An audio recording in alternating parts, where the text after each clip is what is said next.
Lo conversamos ayer, tenía que llegar el día de la salida definitiva de Estados Unidos de Afganistán, la guerra en términos cuantitativos más prolongada que ha tenido Estados Unidos. Bueno, y ese día llegó, y por eso estamos con Raúl Sor para que nos cuente un poquitito cómo ha sido ese último día de presencia estadounidense en Afganistán. Hola, sí, Fernando, fue dramático porque hubo quienes tuvieron la fortuna de poder salir y muchos quedaron atrás, y el panorama para quienes no pudieron escapar de Afganistán de momento aparece bastante oscuro. Y hoy día el presidente Joe Biden apareció ante las cámaras en Estados Unidos para justificar el retiro. Él ya está bajo mucha presión, mucha crítica, porque naturalmente hay quienes consideran que este retiro fue precipitado, mal planificado, y que la ejecución deja mucho que desear, y que como en esas condiciones hay víctimas. En primer lugar, los que murieron en el atentado, cerca de 200 personas, y todos aquellos que no han podido salir, y las situaciones que esto ha generado.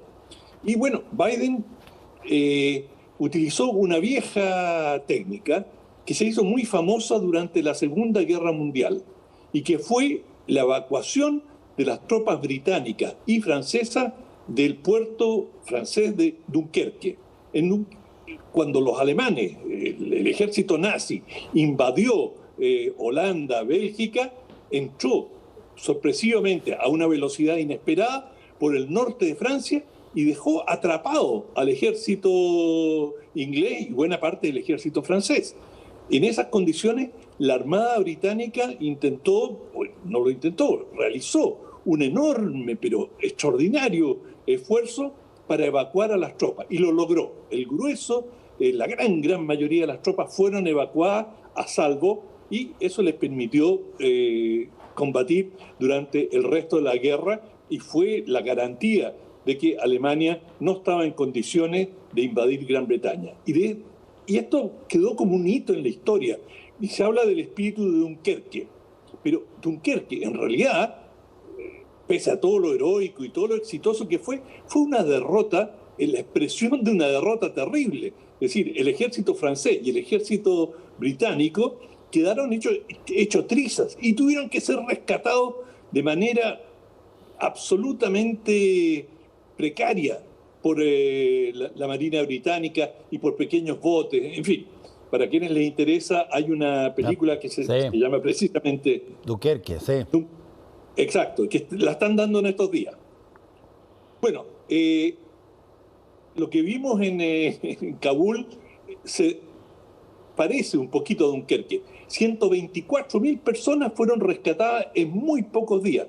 Del punto de vista logístico, del esfuerzo que realizaron distintas fuerzas aéreas, pero principalmente la de Estados Unidos, el presidente Biden tiene razón.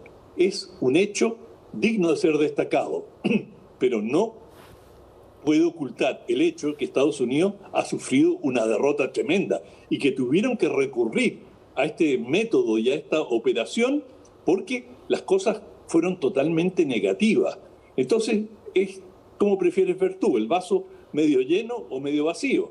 Y hay mucha gente que lo está viendo medio vacío, y que, claro, está muy bien que se haya podido rescatar a la gente, pero igual no se rescató a todos, todavía queda mucha gente atrás, y esto generó una situación, además de que va a tener consecuencias de muy largo plazo, Fernando. Yo creo que aquí se ha producido un quiebre profundo entre Estados Unidos y sus aliados. Y cuando de aliados me refiero principalmente al resto de los países miembros de la OTAN, que son 27 países miembros, y que estos países de la OTAN, que son básicamente el resto de Europa, Canadá, y los países más desarrollados de Europa, Francia, Gran Bretaña, por cierto, Gran Bretaña, España, Italia, estos países sienten que no se les consultó, no se les avisó. Y esto contradice totalmente el discurso del presidente Biden, que cuando llegó a la Casa Blanca dijo: Estados Unidos está de vuelta. Es decir, desde el aislacionismo, del retiro, del ninguneo, por ponerlo en términos coloquiales, que Trump había sometido a los europeos, Biden dice, esto se terminó. Ahora volvemos a la vieja alianza y vamos a trabajar juntos. Y en esta gran crisis en la cual buena parte de los países europeos entraron en solidaridad con Estados Unidos, no tanto por convicción propia, fue Estados Unidos el que se sintió, el que fue agredido en las Torres Gemelas, el ataque contra el Pentágono, y fue Estados Unidos el que tomó la decisión de invadir Afganistán. Y la mayoría de los europeos, en solidaridad con Estados Unidos, lo acompañaron a lo largo de estos 20 años con una gran lealtad y con grandes sacrificios para ellos, de una guerra que no solamente era impopular en Estados Unidos. Las encuestas muestran hoy día que más del 70% de los estadounidenses estaba en contra de la presencia en Afganistán. Esos porcentajes eran mucho más altos en la mayoría de los países europeos y pese a ello permanecieron allí. Y a la hora crítica de tomar una decisión tan clave como retirarse, Estados Unidos no consulta y actúa de manera unilateral. Y esto, por supuesto, ha causado una gran herida. Y quizás la persona que mejor expresa el malestar es la canciller Angela Merkel, es decir, los alemanes, que eran muy contrarios a la intervención en Afganistán, mucho más que los británicos, por ejemplo, que estaban bastante más dispuestos originalmente en el 2001 a intervenir. Los alemanes siempre tuvieron grandes reservas sobre esta intervención y hoy día, naturalmente, son los que más dolidos se sienten. Y creo que esto va a tener efectos de largo plazo sobre la relación entre Estados Unidos y Europa. Y acá ha quedado, además, en claro algo que se sabía y siempre ha sido así, que Europa no tiene una capacidad militar independiente. Europa no podría realizar un puente aéreo como el que realizó Estados Unidos. No tiene la capacidad, no han invertido, no tienen una fuerza aérea del volumen. Es decir, Estados Unidos ha trabajado con una filosofía que dice, el eslogan, la consigna es fuerza global, alcance global. Es decir, si somos una fuerza en el mundo globalizado y somos la primera fuerza, también tenemos que tener un alcance que nos pueda llevar a cualquier punto del planeta. Pero no hay nadie, aparte de Estados Unidos, que tenga esa capacidad. Ciertamente los europeos, que además están bastante divididos, aunque operan dentro de la Unión Europea, cada país vela por sus intereses militares y estudia dónde están las crisis posibles, dónde pueden surgir las dificultades y en función de eso tratan de darse el armamento necesario. Y salvo Gran Bretaña y Francia, que son países ex potencias coloniales, el resto no tiene mucha capacidad logística. Sí, ahora, mirándolo esto desde la lógica estadounidense, Raúl, ¿qué eventuales daños políticos puede tener para el gobierno de Joe Biden esto que acaba de pasar? Porque una cosa es que las encuestas digan que no estaban demasiado convencidos en tener una presencia tan voluminosa en Afganistán, pero otra cosa distinta es cuando tú te das cuenta que, no es que te transformes en el hazmerreír del planeta, pero está cerca. Claro, y Biden fue cuidadoso en general en sus discursos. Él no menciona al presidente Trump, pero le endilgó la responsabilidad de lo que estaban viviendo en Afganistán a él. Él fue el que firmó el acuerdo con los talibanes de retirar a Estados Unidos.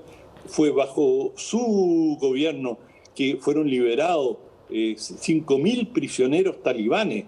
Una cantidad muy importante y que muchos de ellos se tienen que haber unido al ejército talibán. Todo esto pasó bajo Trump y lo señaló, lo subrayó Biden, frente a lo que, o tratando de taparle la boca a las críticas que van a venir del campo republicano. Biden ha roto una tradición histórica. Siempre se ha dicho en Estados Unidos que las guerras las empiezan los demócratas y las terminan los republicanos. Bueno, esta vez fue al revés.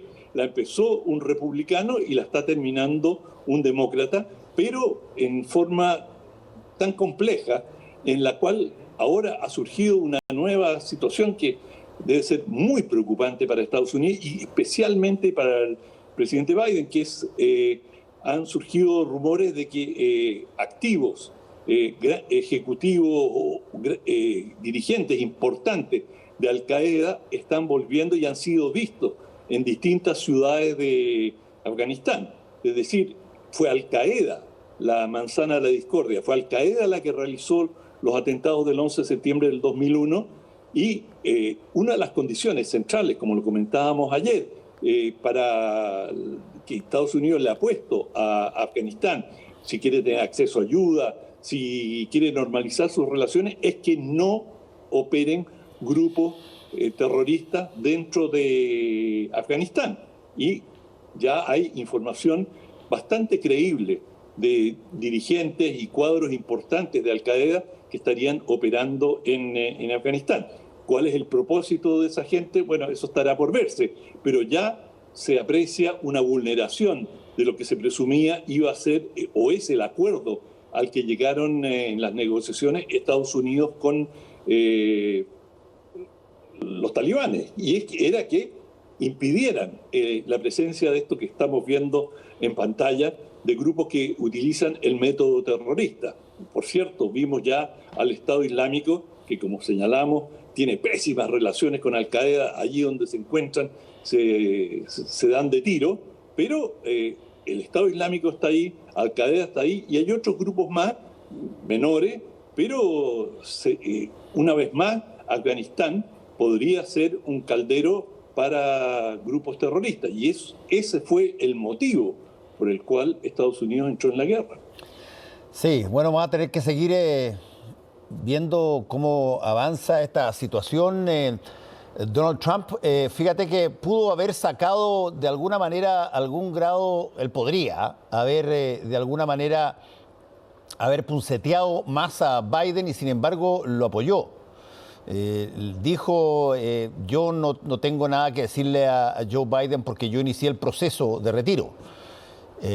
Y por lo tanto, básicamente él continuó lo que uno había iniciado. Lo que me pareció bien honesto por parte de Trump, porque efectivamente fue tal cual como tú lo relataste, digamos. Y que Biden ahora, para defenderse, lo saque a colación. Yo supongo que Biden no estaba empujado por ninguna manos negras ni tenía más convicción que el darse cuenta que Estados Unidos podía pasar ahí un montón de tiempo, pero aparentemente no iban a cambiar las cosas. Exacto. Bueno, yo creo que Trump en parte lo ha dicho porque sabe que tiene tejado de vidrio. Él tiene una gran responsabilidad en esta situación y no ganaba mucho ahondando en el tema. Mientras menos se hable, mejor para él. Pero hay que decirlo que su partido, el republicano, sí ha sido muy vociferante en la crítica a Biden. Y yo creo que buena parte de la alocución de Biden apuntaba a taparle la boca a sus críticos. Y esto es trágico en cierta forma porque desvía completamente el debate de sus objetivos reales y termina siendo cómo te cubres tú de las críticas y pasa a ser dominado totalmente por la discusión doméstica. Y en este ámbito, por supuesto, tus aliados pasan al olvido. Sí. Bueno, vamos a ver qué pasa una vez más, una vez que este retiro se ha materializado. Muchas gracias, Raúl. Que te vaya bien. Hasta mañana. Volvemos en un ratito con el Ojo.